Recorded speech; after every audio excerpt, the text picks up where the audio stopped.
no matter how large the paycheck appears. Let me teach you the difference between labor and wealth. Labor is the effort of the body. Wealth is the command of thought. Most men sell their hours for another man's vision because they never understood this law. Money obeys thought, not time. A man can spend his entire life in toil and be passed by the thinker who dared to build a system. One man digs a hole, the other sells the shovel. Who do you think gets rich? The poor man always points to effort. He says, "I worked hard. I showed up every day." But he does not realize that the reward never goes to the one who merely shows up. It goes to the one who builds leverage, the man who, through definite thought, creates something that works without him. Andrew Carnegie worked once and profited forever. He did not simply swing hammers in a steel mill. He designed an empire.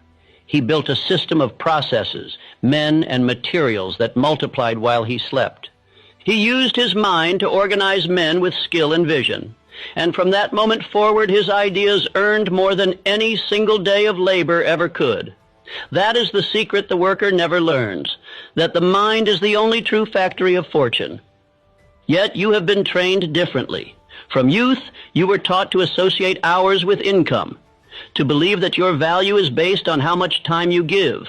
But time is a poor man's currency. It is the one thing you can never earn back. And every time you trade it for someone else's dream, you are selling the only thing that is truly yours.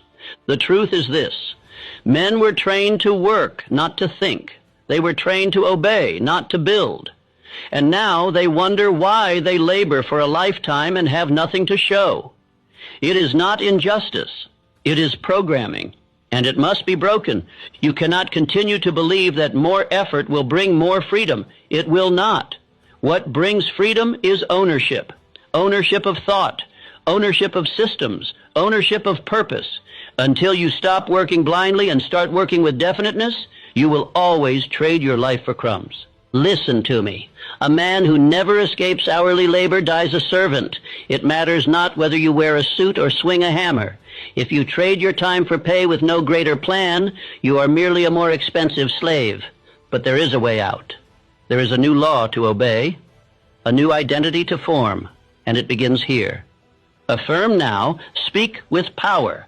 I do not sell my life for crumbs. My work builds ownership, not dependence. This is the beginning of your liberation, but if you stop here, you will fall back into the same old cell. So let us move forward. Part 2, The Retirement Lie, A Slave's Reward.